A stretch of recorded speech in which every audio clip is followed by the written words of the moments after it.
اس وقت ایک ماحول بنا ہوا ہے کہ دین پہ چلنا بڑا مشکل ہے، دین پہ چلنا بڑا مشکل ہے، تو اللہ تعالیٰ نے بسم اللہ الرحمن الرحیم، یہاں سے اللہ نے تسلی دینی شروع کی کہ میں شروع کرتا ہوں اس اللہ کے نام سے جو رحمان بھی ہے رحیم بھی ہے، مہربان ہے، نہایت رحم کرنے والا ہے۔ تو پہلا ہی جملہ بتاتا ہے کہ جو رحمان و رحیم ہو وہ کوئی ڈنڈے سوٹے کا قانون تو نہیں بنائے گا، بہت نرم سا بنائے گا، ہماری فطرت کے مطابق بنائے گا۔ بھوک کی حالت میں روٹی کھانا کون سا مشکل کام ہے، افطاری کے وقت کھانا کون سا مشکل کام ہے، ہر کوئی جھپٹنے پر تیار ہوتا ہے۔ پھر دوبارہ اللہ نے تسلی دی، الحمدللہ، سب تعریفیں اس اللہ کے لیے ہیں۔ حمد اور مدح یہ قرآن کے دو لفظ ہیں۔ حمد ہے وہ تعریف جس کے وہ لائق ہے، اور مدح میں خوش آمد ہے۔ آپ نے فرمایا یا معاذ ایاک والتمادح فإنہ الذبح، معاذ خوش آمد کرنے سے بچنا یہ ذبح کر دینے والی چیز ہے۔ تو اللہ تعالیٰ نے کہا سب تعریفیں تیرے اللہ کی، اور اللہ کے صفاتی نام 99 ترمذی شریف میں ہیں، لیکن وہ 99 نام صرف نہیں ہے بلکہ جیسے اللہ اپنی ذات میں لامحدود ہے تو اس کی نام بھی لامحدود ہیں، لیکن ذاتی نام جو ہے وہ اللہ ہے۔ اللہ میرے بر صغیر میں خدا بولا جاتا ہے عام طور پہ، اہل علم بھی یہی بولتے ہیں، عام لوگ بھی یہی بولتے ہیں، میرا اس سے کوئی اختلاف نہیں ہے کہ یہ نہیں بولنا چاہیے۔ خدا فارسی کا لفظ ہے، پتہ نہیں کس نے یہ لفظ بنایا، خدا، وہ جسے کسی نے نہ بنایا ہو اسے خدا کہتے ہیں، لیکن اللہ نے اپنا نام بتایا کہ میرا نام اللہ ہے۔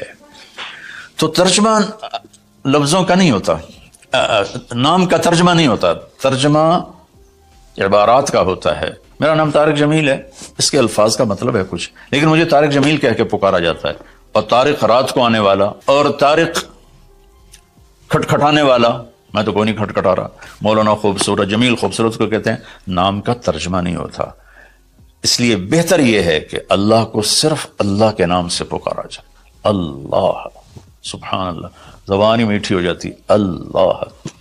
یہ کوئی حرام حلال کی بات نہیں کر رہا ہوں، افضل اور اولا کی بات کر رہا ہوں کہ جو نام اللہ نے اپنا کہا، اللہ، قرآن کو شروع اس سے کیا، ہمیں اللہ کہنا چاہیے۔ جو لفظ اللہ میں نور ہے وہ لفظ خدا میں ہے ہی نہیں، صرف اللہ کہا کرو، صرف اللہ کہا کرو۔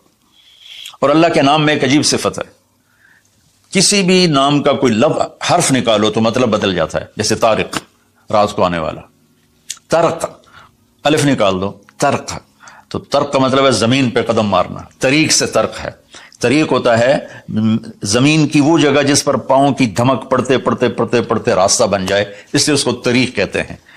تو ہٹا دو تو عرق، بے قرار،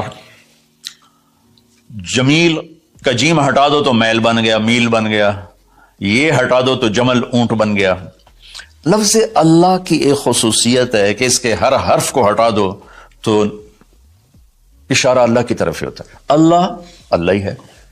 الف ہٹا دو، للہ، تو اللہ کہتا ہے للہ ما فی السماوات و ما فی الارض، تو اشارہ اللہ کی طرف۔ اگلا لام ہٹا دو تو بچ جاتا ہے لہو، تو اللہ تعالیٰ کہتا ہے لہو ما فی السماوات و ما فی الارض۔ پچھلا لام ہٹا دو، الف کے بعد کا لام ہٹایا تو الہ بن گیا، اور آخری لام ہٹایا تو لہو آخری لام ہٹایا تو الہ بنا، اور پہلا ہٹایا تو لہو بنا۔ تو میرا رب کہتا ہے اللہ، اچھا اللہ، الف ہٹا دو، للہ، اللہ، للہ ما فی السماوات و ما فی الارض، پھر لام بھی ہٹا دو، الف بھی ہٹا دیا، لام بھی ہٹا دیا، تو لہو ما فی السماوات و ما فی الارض، پھر آخری لام کو ہٹا کے پہلے لام کو بچا لیا تو وہو الذی فی السماء الہ و فی الارض الہ۔ اور پھر سب سے عجیب بات کہ سارے حرف ہٹا کر آخری ایک ہی پیش کو باقی رکھو نا، تو وہ ہے اللہ لا الہ الا ہو، اللہ لا الہ الا ہو، هو اللہ الذی لا الہ الا ہو، قل هو اللہ احد، هو اللہ الذی لا الہ الا ہو، یہ لہو ما فی السماوات و ما فی الارض۔ تو اللہ تعالیٰ نے ہمیں تسلی دی کہ میں بہت بڑا ہوں۔ اچھا یہ اللہ، یہ جو تو قانون بھیج رہا ہے، تو قانون تو بڑے سخت ہوتے ہیں، تو اللہ کہتا ہے رب العالمین، نہیں میں تمہاری ماں سے زیادہ پیار کرنے والا ہوں، میں تم پر ایسے ڈنڈے نہیں چلاؤں گا۔ لیکن میرا اللہ کہتا ہے کہ میرا بندہ، میں تیری ماں سے 70 گنا کا مطلب 70 نہیں ہوتا، لا محدود درجے میرا پیار ہے، پھر تسلی نہیں ہوتی اللہ تو قرآن تو بھیج رہا ہے، پتہ نہیں ہم عمل کر سکیں گے کہ نہیں کر سکیں گے. تو پھر اللہ کہتا ہے الرحمن الرحیم. کیوں ڈر گئے ہو؟ کیوں قرآن کے مطابق دکان نہیں چلاتے، زندگی نہیں گزارتے، جاب نہیں کرتے، زراعت نہیں کرتے، تجارت نہیں کرتے، شادی نہیں کرتے، ساری چیزوں کو بنا لیں تو کیوں ڈرتے ہو؟ رب العالمین پہلی گارنٹی، الرحمن الرحیم پہلے بسم اللہ سے. پھر دوسری گارنٹی اللہ کہ میں اللہ ہوں، نفع نقصان کا مالک ہوں. پھر رب العالمین تم پر مہربان ہوں، تمہارا پالنے والا ہوں. پھر الرحمن الرحیم کی دوبارہ تکرار ہے. کیوں ڈرتے ہو؟ رحمان بھی ہوں رحیم بھی ہوں. اب اللہ نے جزا سزا کا بھی ایک رکھا نا، کہ بہت سے لوگ ہیں جو محبت کی بات جتنی بھی کرو الٹا ہی سوچتے ہیں، تو اس کو دھمکانے کے لیے مالک یوم الدین. پھر یہ بھی یاد رکھنا کہ میرے پاس جزا سزا کا بھی نظام ہے. اس کو اللہ تعالیٰ اتنے خوبصورت انداز میں بیان کرتا ہے کہ ہم تو چونکہ عرب نہیں ہیں لیکن عربی کچھ پڑھی تھوڑی بہت، اللہ نے اس کا ذوق بھی دیا. تو ابھی ساری بات ہو رہی کہ وہ ایسا ہے، وہ ایسا ہے، وہ ایسا ہے، لیکن آگے ہے ایاک نعبد و ایاک نستعین. یا اللہ تیری ہی بندگی کرتے ہیں، تجھی سے مدد مانگتے ہیں. تو ایک دم جیسے اللہ سامنے آ گیا ہو، الحمدللہ رب العالمین الرحمن الرحیم. ان الفاظ نے اس طرح کر دیا جیسے اللہ میرے سامنے آ گیا ہے، جیسے کأنک تراہ، جیسے اللہ میرے سامنے آ گیا تو میں کہتا ہوں ایاک نعبد، یا اللہ میں تو تیری ہی بندگی کرتا ہوں، وَإِيَّاكَ نَسْتَعِينُ، یا اللہ میں صرف تجھے پکارتا ہوں مدد کے لیے، میں کسی اور کو نہیں پکارتا. میرے نبی نے حضرت عبداللہ بن عباس سے فرمایا وَإِذَا سَأَلْتَ فَاسْأَلِ اللَّهِ وَإِذَا اسْتَعَنْتَ فَاسْتَعِنْ بِاللَّهِ، کہ اے بچے، اے میرے یا غلام، اے میرے پیارے چچا زاد بھائی، تو ایسا جب تجھے پکارنا ہو تو اللہ کو پکارنا. مدد کے لیے صرف اللہ ہے جو آتا ہے، اللہ کے سوا کوئی مدد نہیں کر سکتا. یہ اسباب کی دنیا ہے. ایک دوسرے سے مدد لینا، تو میرے نبی نے قرضے اٹھائے، میرے نبی نے زرہ پہنی، میرے نبی نے تلوار اٹھائی، لیکن وہ کام جو براہ راست اللہ کے ہاتھ میں ہے ان میں صرف اللہ کو پکارا جاتا ہے، ان میں صرف اللہ کو پکارا جاتا ہے. ایاک نعبد و ایاک نستعین. علماء فرماتے ہیں ساری آسمانی کتابوں کا خلاصہ قرآن ہے، اور قرآن کا خلاصہ سورۃ فاتحہ ہے، اور سورۃ فاتحہ کا خلاصہ ایاک نعبد و ایاک نستعین ہے. اے میرے اللہ، یا اللہ، یہ صرف اللہ کے ساتھ ہے اور کسی کے ساتھ نہیں ہے. تو پھر اللہ تبارک و تعالیٰ، چونکہ میں نے پہلے شروع میں کہا تھا کہ ہم زندگی گزارنے کا طریقہ نہیں جانتے، تو اللہ نے ہم سے یہ دعا ہم پہ فرض کر دی کہ تم نے یہ مانگنا ہے، چونکہ تم اندھے ہو، جاہل ہو. کہو اہدنا. کتنی ضروری ہے.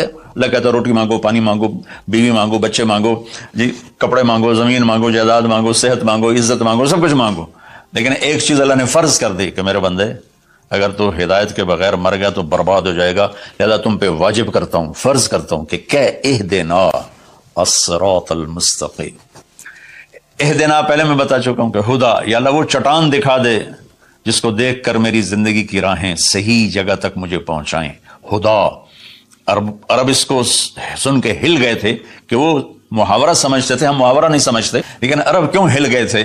کہتے کیا کمال ہے یار، یہ کیا آدمی کہاں سے بولتا ہے، کیا بولتا ہے.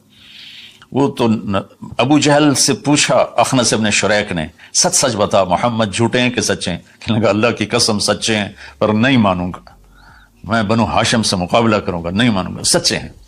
تو اہدنا، یا اللہ وہ چٹان دکھا، وہ کیا؟ وہ قرآن ہے جس کو دیکھ کر میں تجھ تک پہنچ جاؤں. صراط، سیدھے راستے کو کہتے ہیں. صراط جس پر کسی قسم کا کوئی کھڈا نہ ہو، جیسے موٹر وے.